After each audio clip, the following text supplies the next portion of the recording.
Hi ಎಲ್ರಿಗೂ ನಮಸ್ಕಾರ. ಕನ್ನಡತಿಯ ಕತೆಗಳು ಯೂಟ್ಯೂಬ್ ಚಾನಲ್ಗೆ ನಿಮ್ಮೆಲ್ರಿಗೂ ಸ್ವಾಗತ. ಯಾರೆಲ್ಲ ಸಬ್ಸ್ಕ್ರೈಬ್ ಮಾಡ್ಕೊಳ್ದೆ ಕತೆಗಳನ್ನು ಕೇಳ್ತಿದ್ದೀರಲ್ಲ, ದಯವಿಟ್ಟು ಸಬ್ಸ್ಕ್ರೈಬ್ ಮಾಡ್ಕೊಂಡು ಆಮೇಲೆ ಕತೆಗಳನ್ನು ಕೇಳಿ. ಈಗ ಕಾಂಟ್ರಾಕ್ಟ್ ಮ್ಯಾರೇಜ್ ಅಧ್ಯಾಯ 6 ಮುಂದುವರಿಸೋಣ. ಮಧ್ಯಾಹ್ನದ ವೇಳೆಗೆ ಫ್ಯಾಮಿಲಿ ಡಾಕ್ಟರ್ ಮನೆಗೆ ಬಂದು ವೀಣಾ ಅವರ ಆರೋಗ್ಯವನ್ನು ಚೆಕ್ ಮಾಡಿದರು. ವೀಣಾ ಅವರ ನಾಡಿ ಮಿಡಿತ ಮತ್ತು ಜ್ವರದ ಟೆಂಪ್ರೇಚರ್ ನಿಯಂತ್ರಣಕ್ಕೆ ಬಂದಿರೋದನ್ನು ನೋಡಿ ಅವರು ನಿಟ್ಟುಸಿರು ಬಿಟ್ಟರು.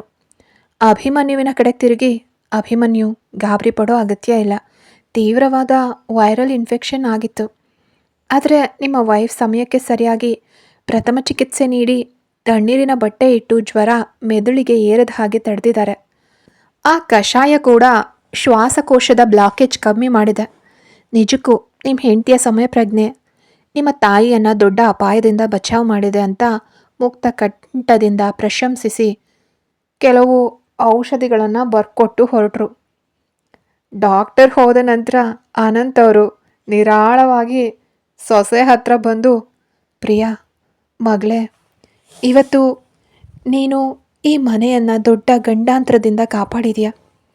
ವೀಣಾ ನಿನ್ನನ್ನು ಸ್ವಂತ ಮಗಳಿಗಿಂತ ಹೆಚ್ಚಾಗಿ ಯಾಕೆ ಪ್ರೀತಿಸ್ತಾಳೆ ಅಂತ ಇವತ್ತು ನನಗೆ ಅರ್ಥ ಆಯಿತು ಅಂತ ಭಾವುಕರಾಗಿ ಹೇಳಿ ವೀಣಾ ಅವರ ಪಕ್ಕದಲ್ಲೇ ಕೂತ್ಕೊಂಡ್ರು. ಸಂಜೆ ಆಗ್ತಾ ಬಂತು. ವೀಣಾ ಅವರು ಔಷಧಿಯ ಪ್ರಭಾವದಿಂದ ನೆಮ್ಮದಿಯಾಗಿ ನಿದ್ರಿಸ್ತಿದ್ರು. ಪ್ರಿಯದರ್ಶಿನಿ ಇಡೀ ದಿನ ವಿಶ್ರಾಂತಿ ಇಲ್ಲದೆ ದುಡ್ದಿದ್ರಿಂದ ಅವಳ ಮುಖದಲ್ಲಿ ಆಯಾಸ ಎದ್ದು ಕಾಣಿಸ್ತಿತ್ತು. ಅವಳು ಅತ್ತೆಯ ರೂಮ್ನಿಂದ ಹೊರಗಡೆಗೆ ಬಂದು ತನ್ನ ರೂಮ್ ಕಡೆಗೆ ನಡೆದ್ಲು. ರೂಮ್ನೊಳಗಡೆ ಸೂರ್ಯ ಮುಳುಗೋ ಹೊತ್ತಿನ ಕಿತ್ತಳೆ ಬಣ್ಣದ ಬೆಳಕು ಕಿಟಕಿಯ ಮೂಲಕ ಹರಡಿತ್ತು. ಅಭಿಮನ್ಯು ರೂಮ್ನ ಮಧ್ಯದಲ್ಲೇ ನಿಂತಿದ್ದ. ಪ್ರತಿದಿನ ಆಫೀಸ್ ಸೂಟ್ನಲ್ಲಿ ಗಂಭೀರವಾಗಿರ್ತಿದ್ದ ಅವನ ಮುಖದಲ್ಲಿ ಇವತ್ತು ಒಂದು ವಿಚಿತ್ರವಾದ ತಲ್ಲಣವಿತ್ತು. ಪ್ರಿಯದರ್ಶಿನಿ ಒಳಗಡೆಗೆ ಬರ್ತಿದ್ದಂತೆ ಅವನು ಅವಳ ಕಡೆಗೆ ತಿರುಗ್ದ. ಇಬ್ಬರ ನಡುವೆ ಎಂದಿನಂತೆ ಕಹಿಯಾದ ಮೌನವಿರಲಿಲ್ಲ. ಬದಲಿಗೆ ಒಂದು ರೀತಿಯ ನಿಗೂಢ ಆರ್ದ್ರತೆ ಇತ್ತು. ಪ್ರಿಯದರ್ಶಿನಿ ಸದ್ದಿಲ್ಲದೆ ಸೋಫಾದ ಬಳಿ ಹೋಗಿ ಕುತ್ಕೊಳ್ಳೋಕೆ ಹೋದಾಗ ಅಭಿಮನ್ಯು ಮೆಲ್ಲನೆ ಅವಳ ಹತ್ರ ನಡೆದು ಬಂದ. ಅವನು ಅವಳ ಮುಖವನ್ನು ದೃಷ್ಟಿಸಿ ನೋಡಿದ. ಅವಳ ಕಣ್ಣುಗಳ ಕೆಳಗೆ ಆಯಾಸದ ಕಪ್ಪು ಗೆರೆಗಳು ಮೂಡಿದ್ವು. ಅಭಿಮನ್ಯು ಒಂದು ದೀರ್ಘವಾದ ನಿಟ್ಟುಸಿರು ಬಿಟ್ಟು ತನ್ನ ಇಡೀ ಬದುಕಿನ ಅಹಂಕಾರವನ್ನು ಬದಿಗಿಟ್ಟು ಅತ್ಯಂತ ಮೃದುವಾದ ಮತ್ತು ನಡುಗೋ ಧ್ವನಿಯಲ್ಲಿ ಹೇಳ್ದ, ಪ್ರಿಯಾ, ಐ ಆಮ್ ಸಾರಿ ಅಂತ. ಆ 3 ಪದಗಳು ಪ್ರಿಯದರ್ಶಿನಿಯ ಕಿವಿಗೆ ಬಿದ್ದ ತಕ್ಷಣ ಅವಳು ದಿಗ್ಭ್ರಮೆಯಿಂದ ತಲೆ ಎತ್ತಿ ಅವನನ್ನೇ ನೋಡಿದ್ಲು. ತನಗೆ ಹಣದ ಮದ ತೋರಿಸಿ ಕಾಂಟ್ರಾಕ್ಟ್ ನಿಯಮಗಳನ್ನು ನೆನಪಿಸಿ ಪ್ರತಿ ಹಂತದಲ್ಲೂ ಚುಚ್ಚಿ ಮಾತಾಡ್ತಿದ್ದ ಆ ಕಲ್ಲದೆಯ ಅಭಿಮನ್ಯು ತನ್ನ ಮುಂದೆ ನಿಂತು ಕ್ಷಮೆ ಕೇಳ್ತಿದ್ದಾನೆ ಅನ್ನೋದನ್ನು ಅವಳಿಗೆ ನಂಬೋಕೆ ಸಾಧ್ಯವಾಗಲಿಲ್ಲ. ಅಭಿಮನ್ಯು ಮಾತು ಮುಂದುವರೆಸ್ದ, ಇವತ್ತು ಬೆಳಗ್ಗೆ ನನ್ನ ಕಣ್ಣೆದ್ರೆ ಅಮ್ಮ ನರಳ್ತಿದ್ರೆ ನನ್ನ ಕೋಟ್ಯಾಂತರ ರೂಪಾಯಿ ಹಣ, ನನ್ನ ಬಿಸ್ನೆಸ್ ಸ್ಟೇಟಸ್ ಯಾವುದೂ ಸಹಾಯಕ್ಕೆ ಬರಲಿಲ್ಲ. ನಿನ್ನಲ್ಲಿದ್ದ ಪ್ರೀತಿ ಮತ್ತು ತಾಳ್ಮೆ ನನ್ನ ಅಮ್ಮನನ್ನು ಕಾಪಾಡ್ತು. ನಿನ್ನೆ ರಾತ್ರಿ ನೀನು ಹೇಳಿದ ಮಾತು ನಿಜ ಪ್ರಿಯಾ.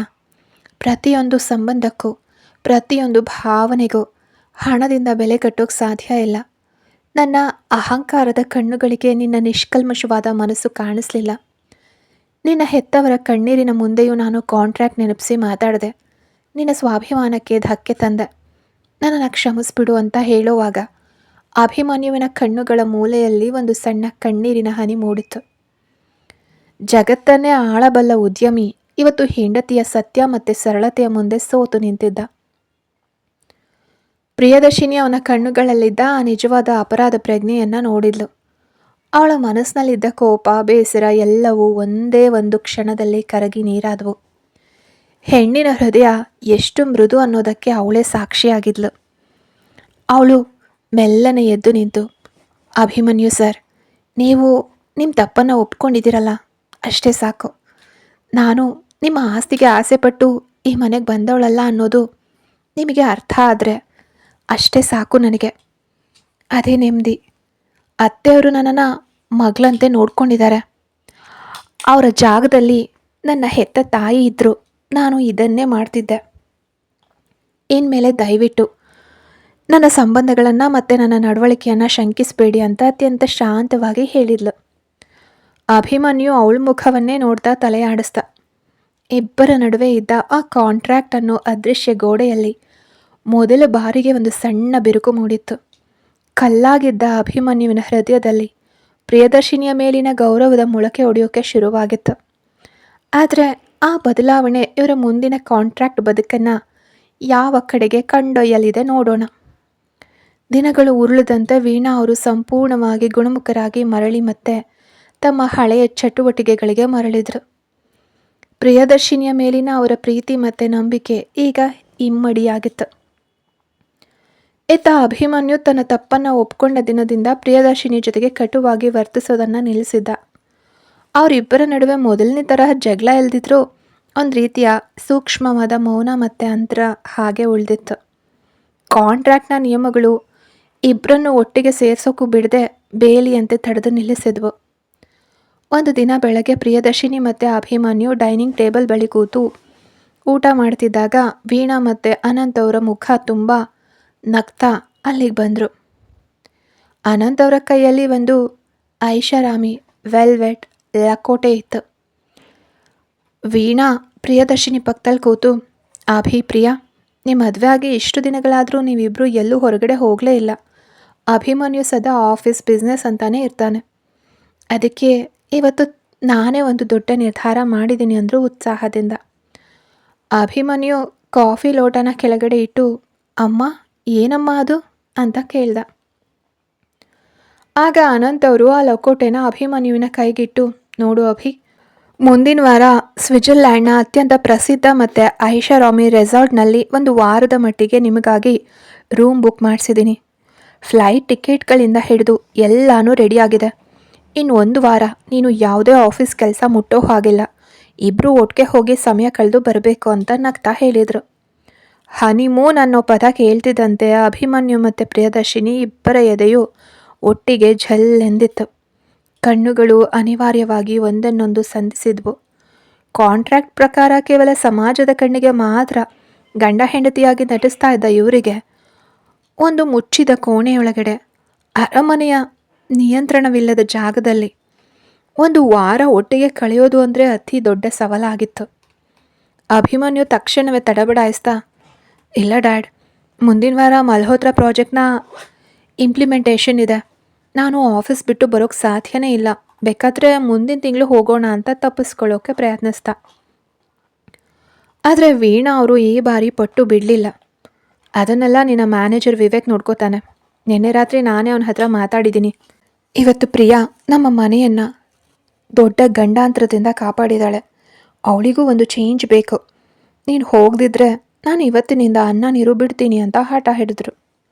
ತಾಯಿಯ ಈ ಭಾವನಾತ್ಮಕ ಬ್ಲ್ಯಾಕ್ ಮೇಲ್ಗೆ ಅಭಿಮನ್ಯುವಿನ ಬಳಿ ಯಾವುದೇ ಉತ್ತರ ಇರಲಿಲ್ಲ.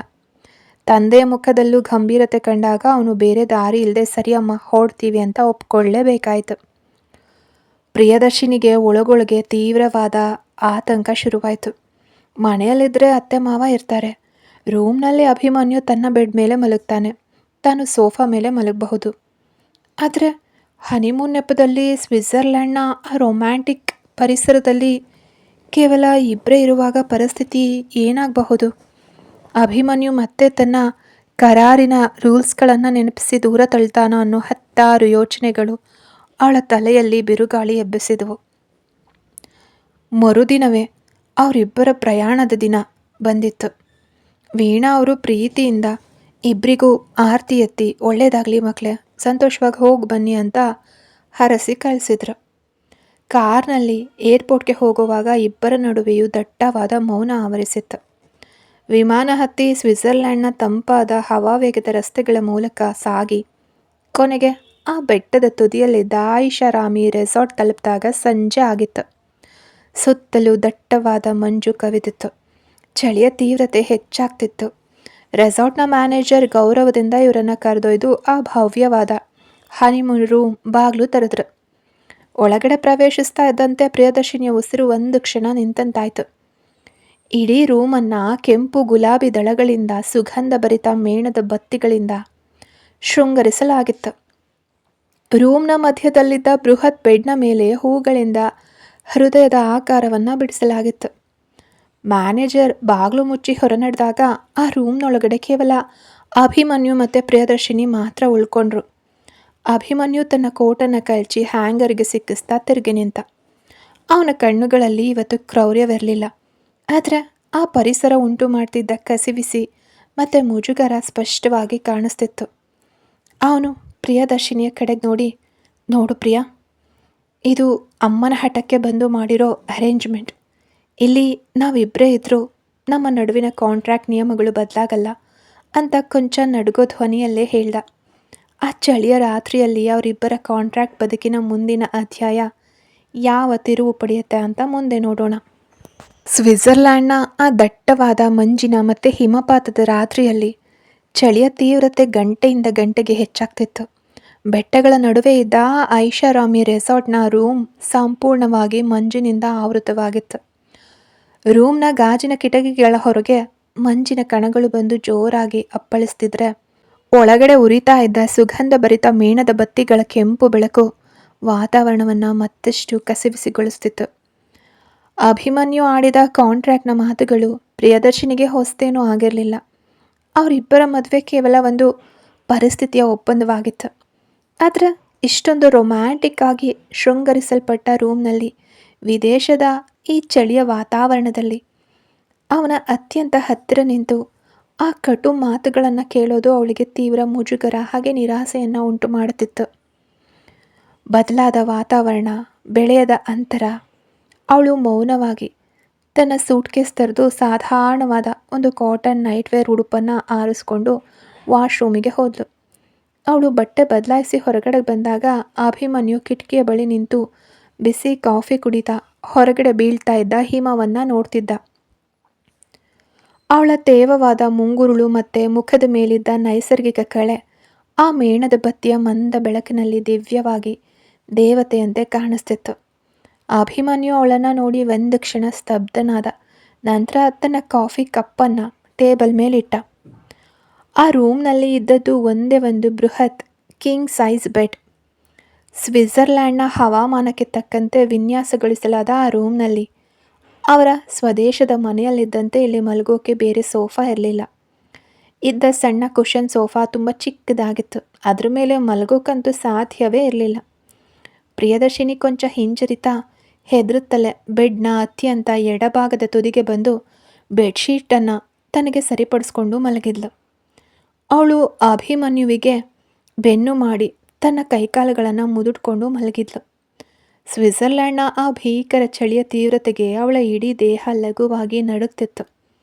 ಅಭಿಮನ್ಯು ಕೂಡ ಬೇರೆ ದಾರಿ ಇಲ್ಲದೆ ಅವಳಿಗೆ ತೊಂದರೆ ಆಗಬಾರ್ದು ಅಂತ ಬೆಡ್ನ ಇನ್ನೊಂದು ತುದಿಗೆ ಬಂದು ಮಲ್ಕೊಂಡ. ಇಬ್ಬರ ನಡುವೆ ಕನಿಷ್ಠ 3 ಅಡಿ ಅಂತರವಿತ್ತಾದರೂ ಆ ಮುಚ್ಚಿದ ರೂಮ್ನ ನೀರವತೆಯಲ್ಲಿ ಒಬ್ಬರ ಉಸಿರಾಟದ ಸದ್ದು ಇನ್ನೊಬ್ಬರಿಗೆ ಸ್ಪಷ್ಟವಾಗಿ ಕೇಳಿಸ್ತಿತ್ತು. ಗಡಿಯಾರದ ಮುಳ್ಳುಗಳು ರಾತ್ರಿ 12 ದಾಟಿದಾಗ ಚಳಿ ಮತ್ತಷ್ಟು ಕಟುವಾಯಿತು. ರೂಮ್ನೊಳಗಡೆ ಇರೋ ತಾಪಮಾನ ತೀವ್ರವಾಗಿ ಕುಸಿತು. ಪ್ರಿಯದರ್ಶಿನಿ ಎಷ್ಟೇ ಪ್ರಯತ್ನಿಸಿದ್ರೂ ಅವಳಿಗೆ ಚಳಿ ತಡೆಯೋಕೆ ಸಾಧ್ಯವಾಗದೆ ಅವಳ ಹಲ್ಲುಗಳು ಕಟಕಟ ಅಂತ ಸೌಂಡ್ ಮಾಡೋಕ್ಕೆ ಶುರು ಮಾಡಿದ್ವು. ಅಭಿಮನ್ಯು ಅವಳ ಕಡೆಗೆ ತಿರುಗಿ ನೋಡ್ದ. ಪ್ರಿಯದರ್ಶಿನಿ ಚಳಿಯಿಂದ ಸಂಪೂರ್ಣವಾಗಿ ಮುದುಡಿ ಹೋಗಿ ನಡುಗ್ತಾ ಇರೋದು ಅವನಿಗೆ ಕಾಣಿಸ್ತು. ಅವನ ಒಳಗಿದ್ದ ಕಲ್ಲೆದೆ ಇತ್ತೀಚಿನ ಘಟನೆಗಳಿಂದಾಗಿ ಅವಳ ಮುಗ್ಧತೆಯನ್ನು ನೋಡಿ ಈಗಾಗಲೇ ಕೊಂಚ ಕರಗಿತ್ತಲ್ವಾ. ಹೊರಗಡೆ ಜಗತ್ತಿಗೆ ಅಹಂಕಾರಿಯಾಗಿ ಕಾಣೋ ಅವನು ಅವಳ ಸ್ಥಿತಿಯನ್ನು ನೋಡಿ ಸುಮ್ಮನಿರೋಕೆ ಸಾಧ್ಯ ಆಗಲಿಲ್ಲ. ಅವನು ಮೌನವಾಗಿ ಎದ್ದು ಬೆಡ್ನ ಕೆಳಗಿದ್ದ ಹೊದಿಕೆಯನ್ನು ಇಬ್ಬರ ಮೇಲೂ ಒಟ್ಟಿಗೆ ಹೊದಿಸ್ದ. ಅವನು ಹೊದಿಕೆಯನ್ನು ಎಳೆದಾಗ ಅಕಸ್ಮಾತಾಗಿ ಅವನ ಬೆಚ್ಚಗಿನ ಕೈ ಪ್ರಿಯದರ್ಶಿನಿಯ ತಣ್ಣಗಾಗಿದ್ದ ಹೆಗಲಿಗೆ ತಗಲಿತ್ತು. ಆ ಹಠಾತ್ ಸ್ಪರ್ಶಕ್ಕೆ ಪ್ರಿಯದರ್ಶಿನಿ ಒಮ್ಮೆಲೆ ಬೆಚ್ಚಿ ಬಿದ್ದು ತಿರುಗಿ ನೋಡಿದ್ಲು. ಇಬ್ಬರ ಕಣ್ಣುಗಳು ಅತ್ಯಂತ ಹತ್ತಿರದಿಂದ ಒಂದನ್ನೊಂದು ಸಂಧಿಸಿದ್ವು. ಆ ಕತ್ತಲಲ್ಲಿ ಕೇವಲ ಮೇಣದ ಬತ್ತಿಯ ಮಂದ ಬೆಳಕಿನಲ್ಲಿ ಅಭಿಮನ್ಯುವಿನ ಕಣ್ಣುಗಳಲ್ಲಿ ಯಾವುದೇ ಅಹಂಕಾರವಾಗಲಿ ಕ್ರೂರತೆಯಾಗಲಿ ಇರಲಿಲ್ಲ. ಬದಲಿಗೆ ಅಲ್ಲಿ ಒಂದು ಅಪರೂಪದ ಮೃದುತ್ವ ಮತ್ತು ಕಾಳಜಿ ಎದ್ದು ಕಾಣಿಸ್ತಿತ್ತು. ತುಂಬ ಚಳಿ ಆಗ್ತಿದೆಯಾ ಅಂತ ಅಭಿಮನ್ಯು ಅತ್ಯಂತ ಕಡಿಮೆ ಧ್ವನಿಯಲ್ಲಿ ಅವಳಿಗೆ ಮಾತ್ರ ಕೇಳಿಸೋ ಹಾಗೆ ಪಿಸ್ಗುಟ್ಟ. ಪ್ರಿಯದರ್ಶಿನಿ ಏನೂ ಮಾತಾಡೋಕ್ಕಾಗದೆ ಕೇವಲ ತನ್ನ ತೇವವಾದ ಕಣ್ಣುಗಳಿಂದಲೇ ಹೌದು ಅನ್ನುವಂತೆ ತಲೆ ಆಡಿಸಿದ್ಲು. ಅಭಿಮನ್ಯು ಅವಳ ಮುಖವನ್ನೇ ನೋಡ್ತಾ ನಿಧಾನವಾಗಿ ಹೇಳ್ದ, ಪ್ರಿಯಾ, ಈ ರೂಮ್ನಲ್ಲಿ ಸ್ವಿಟ್ಜರ್ಲ್ಯಾಂಡ್ನ ಈ ಚಳಿಯಲ್ಲಿ ನಾನು ಕೇವಲ ಒಬ್ಬ ಸಾಮಾನ್ಯ ಮನುಷ್ಯ ಅಷ್ಟೆ.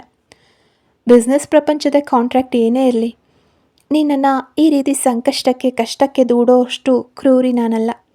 ನಿನ್ನ ತಂದೆಗೆ ಕೊಟ್ಟ ಮಾತಿನಂತೆ ನಿನ್ನನ್ನು ಸುರಕ್ಷಿತವಾಗಿ ನೋಡಿಕೊಳ್ಳೋದು ನನ್ನ ಮೊದಲ ಜವಾಬ್ದಾರಿ. ಧೈರ್ಯವಾಗಿ ಮಲಗು ಅಂತ ಹೇಳಿ ಅವಳಿಗೆ ಬೆಚ್ಚಗಿನ ಹೊದಿಕೆಯನ್ನು ನೀಟಾಗಿ ಹೊದಿಸಿ ಅವಳಿಗೆ ಕಂಫರ್ಟಬಲ್ ಅನಿಸುವಂತೆ ತಾನು ಕೂಡ ಮತ್ತೊಂದು ಕಡೆಗೆ ತಿರ್ಕೊಂಡ. ಅಭಿಮನ್ಯು ಆಡಿದ ಆ ಭರವಸೆಯ ಮಾತು ಪ್ರಿಯದರ್ಶಿನಿಯ ಹೃದಯದ ಆಳಕ್ಕೆ ಮುಟ್ಟಿತ್ತು. ತನಗೆ ಪ್ರತಿ ಹಂತದಲ್ಲೂ ಕಾಂಟ್ರಾಕ್ಟ್ ನೆನಪಿಸ್ತಾ ಇದ್ದ, ಕೇವಲ ವ್ಯಾವಹಾರಿಕವಾಗಿ ನಡ್ಕೊಳ್ತಾ ಇದ್ದ ಈ ಮನುಷ್ಯನೊಳಗಡೆ ಇಷ್ಟೊಂದು ಕಾಳಜಿ ಮತ್ತು ಪ್ರೀತಿ ಅಡಗಿದೆಯಾ ಅಂತ ಅವಳ ಮನಸ್ಸು ಆಶ್ಚರ್ಯಪಟ್ಟಿತ್ತು. ಆ ಹೊದಿಕೆಯ ಉಷ್ಣತೆಗಿಂತಲೂ ಅಭಿಮನ್ಯುವಿನ ಮಾತುಗಳಲ್ಲಿದ್ದ ಆ ಸುರಕ್ಷತೆಯ ಭರವಸೆ ಅವಳ ಮನಸ್ಸಿಗೆ ಹೆಚ್ಚು ಬೆಚ್ಚಗಿನ ಅನುಭವ ನೀಡಿತು. ಅವರಿಬ್ಬರ ಹೃದಯದ ಬಡಿತಗಳು ಆ ನಿಶ್ಶಬ್ದ ರಾತ್ರಿಯಲ್ಲಿ ಜೋರಾಗಿಯೇ ಕೇಳಿಸ್ತಿದ್ವು. ಸ್ವಿಟ್ಜರ್ಲ್ಯಾಂಡ್ನ ಹಿಮದ ಮೌನದಲ್ಲಿ, ಕಾಂಟ್ರಾಕ್ಟ್ ಅನ್ನೋ ಕಾನೂನಾತ್ಮಕ ಬೇಲಿಯ ನಡುವೆಯೂ ಇಬ್ಬರ ನಡುವೆ ಒಂದು ಹೊಸ, ಕಣ್ಣಿಗೆ ಕಾಣದ ಭಾವನಾತ್ಮಕ ಬಂಧ ಮತ್ತು ಪ್ರೀತಿಯ ಮೊಳಕೆ ಒಡೆಯೋಕೆ ಶುರುವಾಗಿತ್ತು. ಮರುದಿನ ಮುಂಜಾನೆ ಸ್ವಿಟ್ಜರ್ಲ್ಯಾಂಡ್ನ ಆ ಕಟು ಚಳಿಯ ತೀವ್ರತೆ ಕೊಂಚ ಕಡಿಮೆ ಆಗಿತ್ತು. ಬೆಟ್ಟಗಳ ನಡುವಿನಿಂದ ಮೂಡಿ ಬಂದ ಹಳದಿ ಬಣ್ಣದ ಎಳೆಯ ಸೂರ್ಯನ ಕಿರಣಗಳು ರೂಮ್ನ ದೊಡ್ಡ ಗಾಜಿನ ಸಂದಿನಿಂದ ಒಳಗಡೆ ಬಿದ್ದಾಗ ಪ್ರಿಯದರ್ಶಿನಿಗೆ ಎಚ್ಚರವಾಯಿತು. ಅವಳು ಕಣ್ಣು ಬಿಟ್ಟು ನೋಡಿದಾಗ ತಾನು ಇಡೀ ರಾತ್ರಿ ಅಭಿಮನ್ಯುವಿನ ಅತ್ಯಂತ ಹತ್ತಿರದಲ್ಲೇ, ಅವನ ಉಸಿರಾಟದ ವ್ಯಾಪ್ತಿಯಲ್ಲೇ ಮಲಗಿರೋದು ಅರಿವಾಯಿತು. ಹೊದಕೆಯ ಬೆಚ್ಚಗಿನ ಆವರಣದಲ್ಲಿ ಅವಳು ಅರಿಯದಂತೆ ಅವನ ಕಡೆಗೆ ಸರಿದಿದ್ಲು. ಅವಳು ತಕ್ಷಣವೇ ಗಾಬರಿ ಮತ್ತು ಮುಜುಗರದಿಂದ ಬೆಡ್ ಮೇಲೆ ಎದ್ದು ಕೂತ್ಕೊಂಡ್ಳು. ಆದರೆ ಅಭಿಮನ್ಯು ಅದಾಗಲೇ ಮುಂಜಾನೆಯ ಹಿಮದಲ್ಲಿ ಜಾಗಿಂಗ್ ಮುಗಿಸ್ಕೊಂಡು ವಾಪಸ್ ಬಂದಿದ್ದ. ಅವನು ಬ್ಲ್ಯಾಕ್ ಟ್ರ್ಯಾಕ್ ಸೂಟ್ನಲ್ಲಿ ರೂಮ್ನ ಕಿಟಕಿಯ ಬಳಿ ನಿಂತು ಹೊರಗಿನ ಸುಂದರ ಹಿಮದ ದೃಶ್ಯವನ್ನು ಸವಿತಾ ಬಿಸಿ ಬಿಸಿ ಚಹಾ ಕುಡಿತಿದ್ದ. ಅಭಿಮನ್ಯು ತಿರುಗಿ ಪ್ರಿಯದರ್ಶಿನಿಯ ಕಡೆಗೆ ನೋಡ್ದ. ಅವಳ ಕಣ್ಣುಗಳಲ್ಲಿನ ಕಳವಳವನ್ನು ಗಮನಿಸಿ ತನ್ನ ಮುಖದ ಮೇಲೊಂದು ಸಣ್ಣ ಅಪರೂಪದ ಮೃದುವಾದ ನಗುವನ್ನು ತಂದುಕೊಂಡು, ಎಚ್ಚರ ಆಯ್ತಾ ಪ್ರಿಯಾ, ಬೇಗ ರೆಡಿಯಾಗು, ಇವತ್ತು ಬೆಳಗ್ಗೆ ಅಮ್ಮ ಫೋನ್ ಮಾಡಿದರು. ಸ್ವಿಟ್ಜರ್ಲ್ಯಾಂಡ್ನ ಪ್ರಸಿದ್ಧ ಹಿಮದ ಶೂಟಿಂಗ್ ಸ್ಪಾಟ್ಗೆ ಹೋಗಿ ಕಪಲ್ ಫೋಟೋಸ್ ಕಳಿಸೋಕೆ ಹೇಳಿದ್ದಾರೆ. ನಾವು ಹೋಗಿ ಫೋಟೋ ಕಳಿಸ್ತಿದ್ರೆ ಅವರಿಗೆ ನಮ್ಮ ಕಾಂಟ್ರಾಕ್ಟ್ ಮದುವೆ ಬಗ್ಗೆ ಅನುಮಾನ ಬರುತ್ತೆ ಅಂದ. ಪ್ರಿಯದರ್ಶಿನಿ ಮೌನವಾಗಿ ತಲೆ ಆಡಿಸಿ ತಕ್ಷಣವೇ ಫ್ರೆಶ್ ಆಗೋಕೆ ವಾಶ್ರೂಮಿಗೆ ಹೋದ್ಲು. ಅರ್ಧ ಗಂಟೆ ನಂತರ ಅವಳು ತಿಳಿ ಹಳದಿ ಬಣ್ಣದ ಸುಂದರವಾದ ಕಾಶ್ಮೀರಿ ಶಾಲ್ ಮತ್ತು ಸರಳವಾದ ಆದರೆ ಆಕರ್ಷಕವಾದ ಚೂಡಿದಾರ್ ಧರಿಸಿ ಹೊರಗಡೆ ಬಂದಾಗ ಸ್ವಿಟ್ಜರ್ಲ್ಯಾಂಡ್ನ ಶ್ವೇತವರ್ಣದ ಹಿನ್ನೆಲೆಗೆ ಅವಳು ಪ್ರಕೃತಿಯ ದೇವತೆಯಂತೆ ಕಂಗೊಳಿಸ್ತಿದ್ಲು. ಅಭಿಮನ್ಯು ಕೂಡ ಬಿಳಿ ಶರ್ಟ್ ಮತ್ತು ಜೀನ್ಸ್ ಧರಿಸಿ ರೆಡಿಯಾಗಿದ್ದ. ಇಬ್ಬರು ರೆಸಾರ್ಟ್ನಿಂದ ಹೊರಟು ಸ್ವಿಟ್ಜರ್ಲ್ಯಾಂಡ್ನ ಪ್ರಸಿದ್ಧ ಪ್ರವಾಸಿ ತಾಣಗಳ ಕಡೆಗೆ ಪ್ರಯಾಣ ಬೆಳೆಸಿದ್ರು. ಸುತ್ತಲೂ ಹಿಮಚ್ಛಾದಿತ ಹಸಿರು ಬೆಟ್ಟಗಳು, ತಲೆಯ ಮೇಲೆ ತೇಲೋ ಬಿಳಿ ಮಂಜಿನ ಮೋಡಗಳು ಮತ್ತು ರಸ್ತೆಯ ಬದಿಗಳಲ್ಲಿ ರಾರಾಜಿಸ್ತಾ ಇದ್ದ ಮರಗಳು ಇಬ್ಬರ ಮನಸ್ಸಿನಲ್ಲಿದ್ದ ಬಿಗುವನ್ನು ಕೊಂಚ ಸಡಿಲಗೊಳಿಸಿದ್ವು. ಗಾರ್ಡನ್ ತಲುಪಿದಾಗ ಅಲ್ಲಿ ವಿಶ್ವದ ಮೂಲೆ ಮೂಲೆಯಿಂದ ಬಂದ ನೂರಾರು ಪ್ರವಾಸಿಗರು ಇದ್ದರು. ಎಲ್ಲೆಡೆ ಪ್ರೇಮಿಗಳು, ನವವಿವಾಹಿತ ದಂಪತಿಗಳು ಕೈ ಕೈ ಹಿಡಿದು ಮಂಜಿನ ನಡುವೆ ತಿರುಗಾಡ್ತಿದ್ರು. ಅಭಿಮನ್ಯು ತನ್ನ ಐಫೋನ್ ತಗೊಂಡು ತನ್ನ ತಾಯಿ ವೀಣಾ ಅವರಿಗೆ ಕಳಿಸೋದಕ್ಕೋಸ್ಕರ ಪ್ರಿಯದರ್ಶಿನಿಯ ಫೋಟೋಸ್ಗಳನ್ನು ಕ್ಲಿಕ್ ಮಾಡೋಕ್ಕೆ ಶುರು ಮಾಡ್ದ. ಪ್ರಿಯದರ್ಶಿನಿ ಅಲ್ಲಿನ ಅಪರೂಪದ ಹೂಗಳ ಮಧ್ಯೆ ನಿಂತು ಮುಗ್ಧವಾಗಿ ನಗ್ತಿದ್ರೆ ಅಭಿಮನ್ಯು ಕ್ಯಾಮರಾದ ಲೆನ್ಸ್ ಮೂಲಕ ಅವಳ ಸುಂದರ ರೂಪವನ್ನು ಕಣ್ಣು ಮಿಟುಕಿಸ್ದೆ ನೋಡ್ತಿದ್ದ. ಕೇವಲ ಫೋಟೋ ತೆಗೆಯೋ ನೆಪದಲ್ಲಿದ್ದರೂ ಅವನ ಕಲ್ಲದೆ ಮನಸ್ಸು ಅವಳ ನೈಸರ್ಗಿಕ ಅಂದಕ್ಕೆ ಸಂಪೂರ್ಣವಾಗಿ ಸೋಲ್ತಿತ್ತು. ಅಷ್ಟರಲ್ಲೇ ಅಲ್ಲಿಗೆ ಬಂದ ಒಬ್ಬರು ಸ್ಥಳೀಯ ಹಿರಿಯ ಫೋಟೋಗ್ರಾಫರ್, ಸರ್, ಮೇಡಮ್, ನಿಮ್ಮ ಜೋಡಿ ತುಂಬ ಅದ್ಭುತವಾಗಿದೆ. ಈ ಮಂಜಿನ ಹೂವಿನ ಕಮಾನಿನ ಮುಂದೆ ಒಟ್ಟಿಗೆ ನಿಂತ್ಕೊಳ್ಳಿ, ಒಂದು ಸುಂದರವಾದ ಮೆಮೊರಬಲ್ ಕಪಲ್ ಫೋಟೋ ತೆಗೆದುಕೊಡ್ತೀನಿ ಅಂದರು. ಪ್ರಿಯದರ್ಶಿನಿ ಏನು ಮಾಡಬೇಕು ಅಂತ ತಿಳಿದೆ ಹಿಂಜರಿತ ನಿಂತಾಗ ಅಭಿಮನ್ಯು ಮೆಲ್ಲನೆ ಅವಳ ಹತ್ರಕ್ಕೆ ಬಂದು ನಿಂತ್ಕೊಂಡ. ಇಬ್ಬರ ಹೆಗಲುಗಳು ಒಂದಕ್ಕೊಂದು ತಗಲ್ತಿದ್ವು. ಫೋಟೋಗ್ರಾಫರ್ ಕ್ಯಾಮ್ರಾ ಕಣ್ಣಿಡ್ತಾ, ಸರ್, ಸ್ವಲ್ಪ ಹತ್ರಕ್ಕೆ ಬನ್ನಿ ಮೇಡಮ್, ಅವರ ಹೆಗಲ ಮೇಲೆ ಪ್ರೀತಿಯಿಂದ ಕೈ ಹಾಕಿ, ಆಗ ಫೋಟೋ ಇನ್ನೂ ನ್ಯಾಚುರಲ್ ಆಗಿ ಬರುತ್ತೆ ಅಂದರು. ಅನಿವಾರ್ಯವಾಗಿ ಮತ್ತೆ ತನ್ನೊಳಗಿನ ಆಸೆಯಿಂದ ಅಭಿಮನ್ಯು ತನ್ನ ಬಲಗೈಯನ್ನು ಎತ್ತಿ ಪ್ರಿಯದರ್ಶಿನಿಯ ಹೆಗಲ ಮೇಲೆ ಇರಿಸ್ದ. ಆ ಸ್ಪರ್ಶದ ಕ್ಷಣ ಇಬ್ಬರ ದೇಹದಲ್ಲೂ ಒಂದು ಸಣ್ಣ ಮಿಂಚು ಸಂಚಾರವಾದಂತಾಯಿತು. ಪ್ರಿಯದರ್ಶಿನಿಯ ಹೃದಯದ ಬಡಿತ ಜೋರಾಯಿತು. ಅವಳು ನಾಚಿ ನೀರಾಗ್ತಾ ಕಣ್ಣುಗಳನ್ನು ಕೆಳಗಡೆ ಮಾಡಿಕೊಂಡ್ಳು.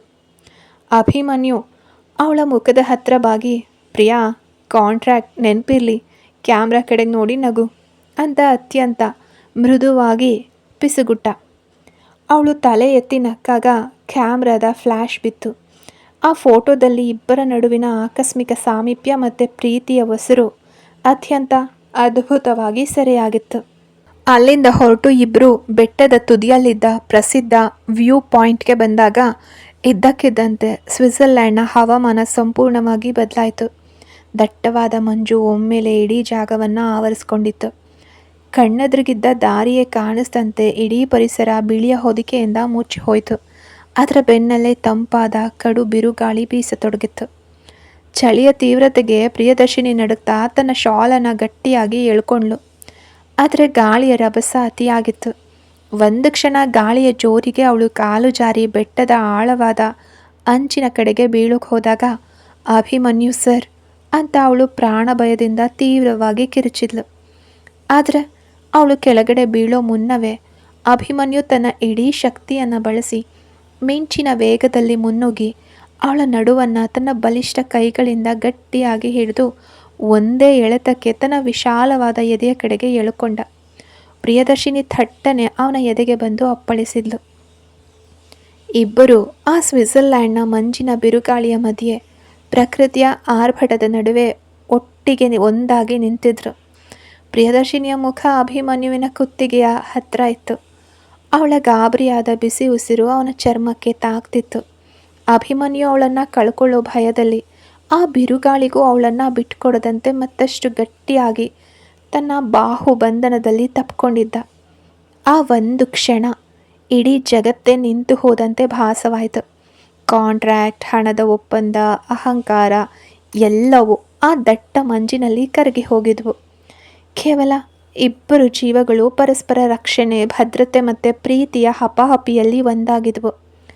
ಪ್ರಿಯದರ್ಶಿನಿ ಮೆಲ್ಲನೆ ತಲೆ ಎತ್ತಿ ಅಭಿಮನ್ಯುವಿನ ಕಣ್ಣುಗಳನ್ನು ನೇರವಾಗಿ ನೋಡಿದ್ಲು. ಆ ಕಣ್ಣುಗಳಲ್ಲಿ ಇದುವರೆಗೆ ಇದ್ದ ಕಠೋರತೆ ಮಾಯವಾಗಿತ್ತು. ಬದಲಿಗೆ ಅವಳನ್ನು ಕಳ್ಕೊಳ್ಬಾರ್ದು ಅನ್ನೋ ತೀವ್ರವಾದ ಭಯ ಮತ್ತು ಅದರ ಆಳದಲ್ಲಿದ್ದ ಅಪಾರ ಪ್ರೀತಿ ಎದ್ದು ಕಾಣಿಸ್ತಿತ್ತು. ಸ್ವಿಟ್ಜರ್ಲ್ಯಾಂಡ್ನ ಹಿಮಪಾತದಲ್ಲಿ ನಡೆದ ಈ ಆಕಸ್ಮಿಕ ಘಟನೆ ಇವರಿಬ್ಬರ ಮನಸ್ಸಿನ ನಡುವೆ ಇದ್ದ ಕಾಂಟ್ರಾಕ್ಟ್ ಕರಾರುಗಳನ್ನು ಶಾಶ್ವತವಾಗಿ ಕರಗಿಸಿ ಅವರಿಬ್ಬರ ಜೀವನದಲ್ಲಿ ಹೊಸ ಅಧ್ಯಾಯ ಬರೆಯುತ್ತಾ ಅನ್ನೋದನ್ನು ಮುಂದಿನ ಭಾಗದಲ್ಲಿ ನೋಡೋಣ.